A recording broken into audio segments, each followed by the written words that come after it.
caught somehow watching an ad with Jen over the weekend that was about the 30-second stretch that will end your back pain. That literally was the title. It was like the ad for you out there, right? For me, you, everyone out there was, if you have back pain, here's a 30-second stretch that will change your life.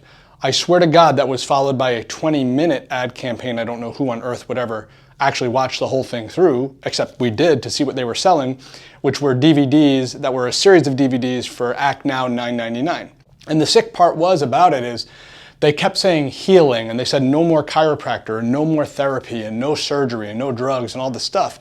But in reality, nothing they showed had any efficacy towards actually fixing what you have.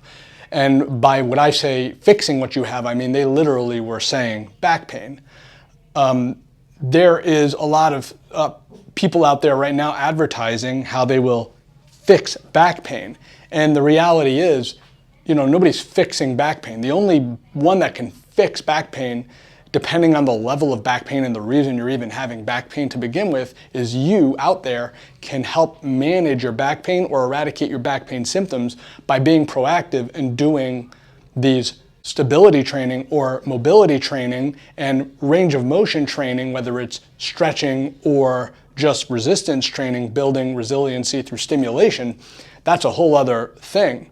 So it's just amazing what people are willing to say to tell you that they're going to fix you.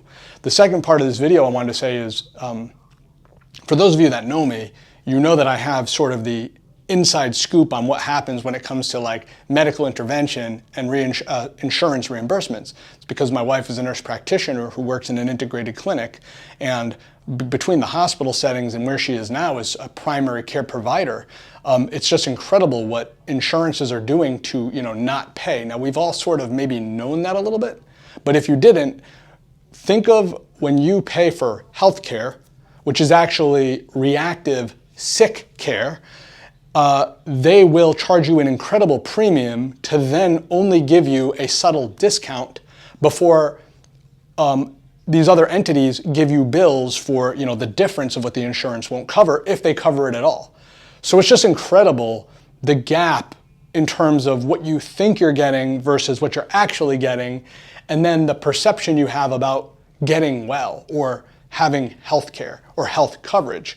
Because what you have to remember is it really is just up to you and your good habits to assure that you don't need to get on medications that you should never need. And what I mean to say is there is a time and a place for medication. Anyone out there worth anything knows that there is a time and a place for medication. So unless you are a type 1 diabetic who is dependent on insulin, or you have a genetic disease that then you need to take something to keep you from dying, I would say that all medication is nothing more than management of symptoms. Anything worth doing that's good for your health is long-term maintenance of developing good habits, executing on those habits, and it becoming a routine towards what is considered to be healthy, a healthy choice. And that's the reality, and that's what I want everyone to begin to grasp. Stop looking for the fix, because there likely is no fix, okay? Stop looking for the medication that will finally get the job done. It's only going to come along with effects that will likely lead to something else that you have to deal with.